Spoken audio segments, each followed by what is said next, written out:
The next disease, and actually all three diseases we'll discuss further, have very similar pathogenesis as sexually transmitted syphilis, and they have the same three stages. And first one is located in the site of entry, second is disseminated via bloodstream, and third stage is some delayed consequences. And usually diseases are endemic in African American countries. Uh, so first disease is Pinta disease. It is caused by Treponema keratium, separate species of Treponema. Disease can be transmitted by skin-to-skin contact, direct contact, usually among kids, or it can be transmitted by vectors such as bed bugs or gnats.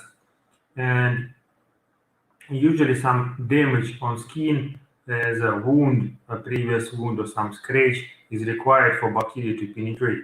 Of course, if it is an insect, it can bite and inject bacteria directly in the tissues. Bacteria Treponema keratium can survive only in known layers of skin, and usually diseases manifest by death of melanocytes. And that type of disease is most favorable because usually only skin is affected and involved in that process, and some serious consequences for the disease are not described. Incubation period can last from 1 to 3 weeks, and diseases manifest with the primary element, which is looking like some elevated above the skin nodule or papule, and with the time it will grow in size and will be surrounded by smaller elements. It is a dotted elements. They're looking like nodules, and they will surround that primary element. Later they will merge together, and as you can see on that picture, it is healing element with formation of some film on the surface, and usually it takes a few centimeters in diameter. Of course, it is a single lesion. It's usually not bothering people, and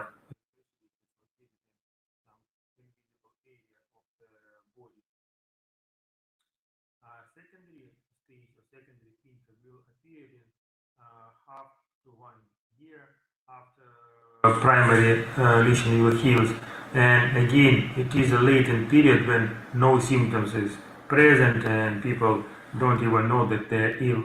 But after that latent period, disseminated lesions on the skin will appear.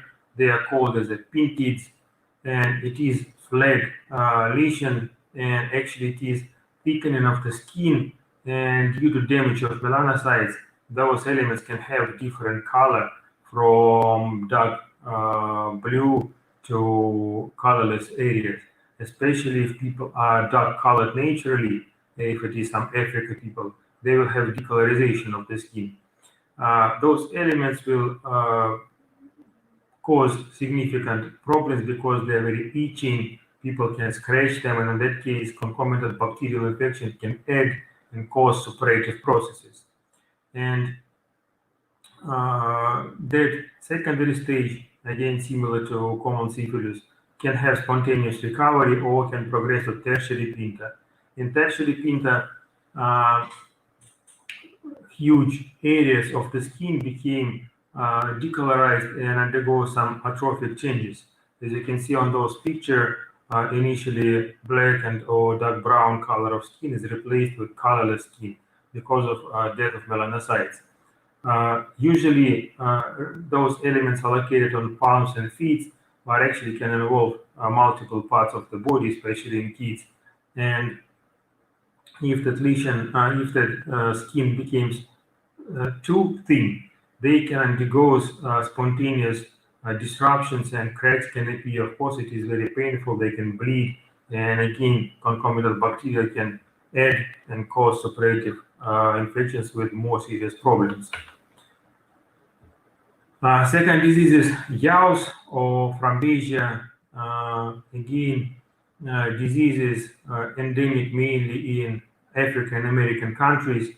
It was important and it was prevalent in India as well. But recently, Indian government stated that disease is completely eliminated and no single patient is identified with the disease.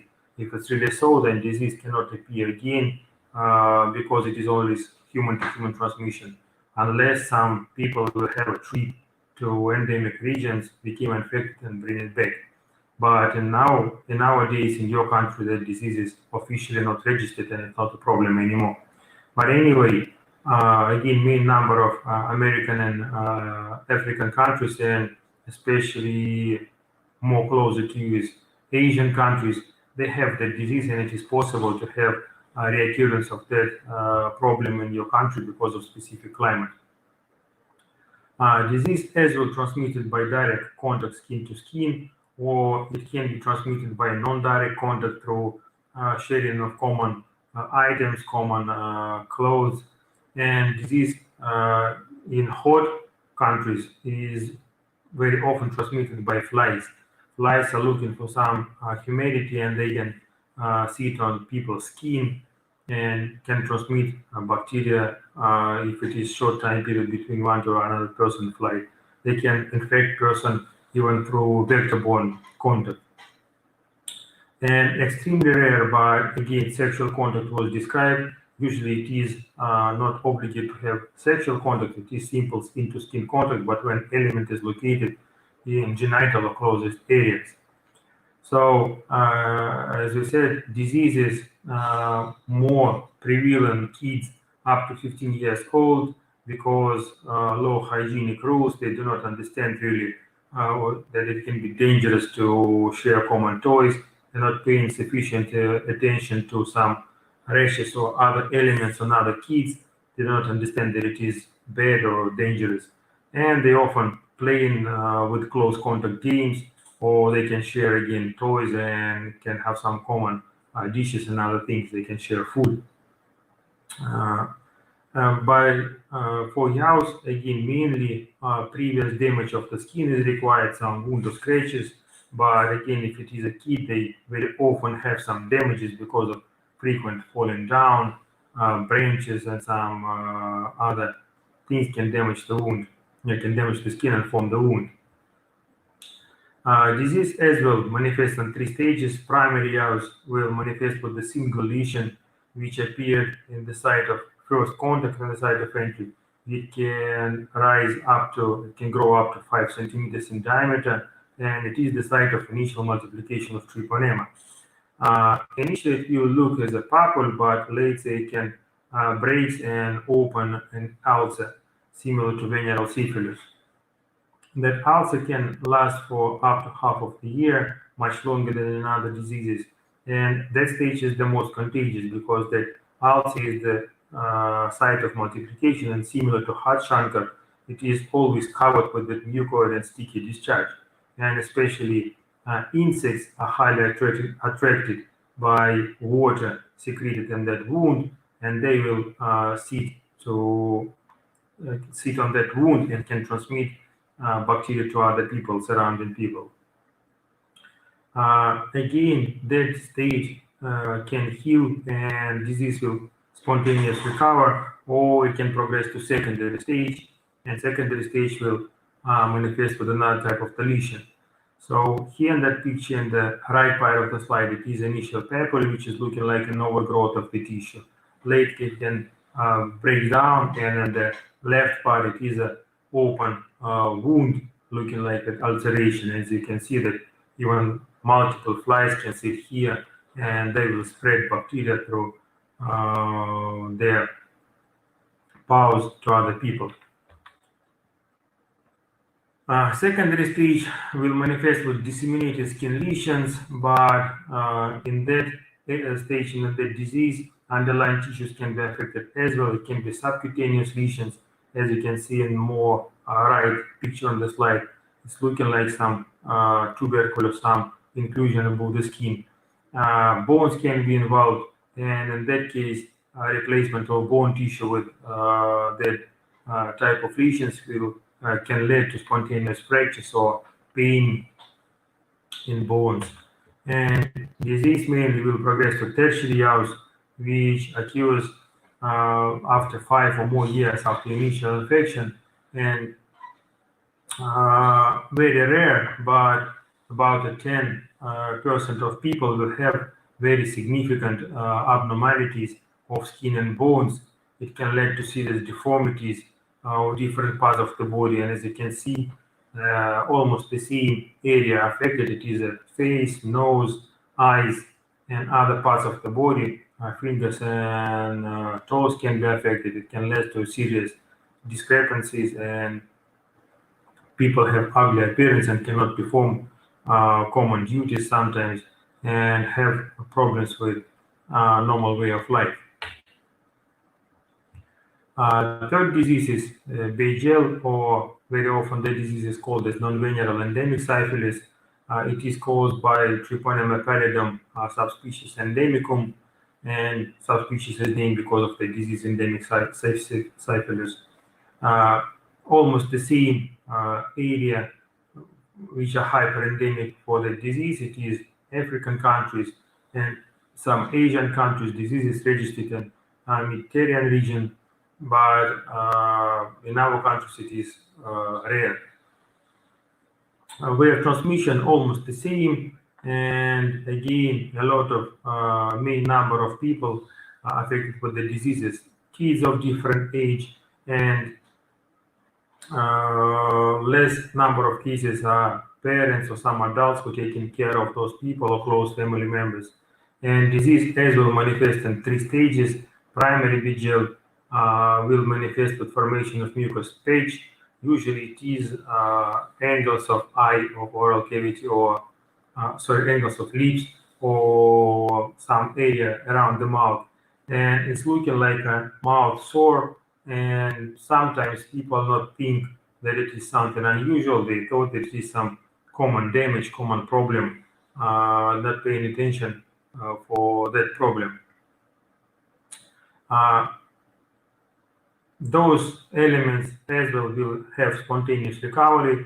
They will heal in some period of months, or rare cases for in several years. And again, people will have very few or absolutely no symptoms, and it's looking like pseudo recovery, and people think that they are cured, but disease will progress sometimes, and main number of cases will progress to secondary stage. So in those pictures, we can see that lesions, as far as people living in very hot and low water climate, some deformities on skin are kind of normal thing, dryness, and people not really paying attention, significant attention to those disorders. They are very limited, small in size, and not really bothering the people. So if disease will progress to secondary stage, again, multiple lesions will appear in different parts of the human body. They can form blisters, and secondary stage usually progress to tertiary one. Tertiary Beigel manifests with again formation of gummatous elements, and mainly bones are involved, different bones of human body, but overgrowth or destruction of those tissues will lead to general appearance changes. As you can see on the picture, if it is overgrowth of tissue, people looking like some cancer or some injured, and if it is destruction of bones, then serious ugly deformations will appear on face or other parts of the body.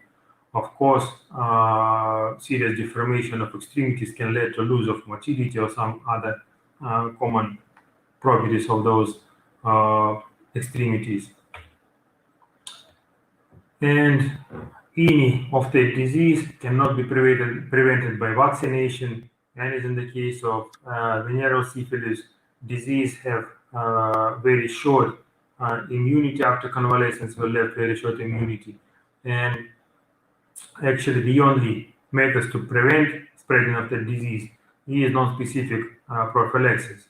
And all diseases caused by treponema are stated as possible to be eradicated completely by WHO World Health Organization, because if you will treat or at least isolate every ill subject and provide simple penicillin, single dose of penicillin, then disease can be completely eradicated. Means that without people, bacteria cannot survive. Even on some flies or other bugs, bacteria will not survive for a long time period. And if every ill person will be provided with single dose of penicillin, then all diseases caused by treponema can be removed from our planet. So if you will be extremely rich someday and you will care about health of people, you maybe want to be part of the history, you can perform a program for curage of the disease, and no Pinta, no Yaus, no Vigil, or even no syphilis will be identified in our clinic anymore. In the case of hypersensitivity or some allergic reactions on penicillin group, other antibiotics can be used. Mainly it is a group of tetracyclines or macrolides, but usually penicillin in single injection is pretty fine.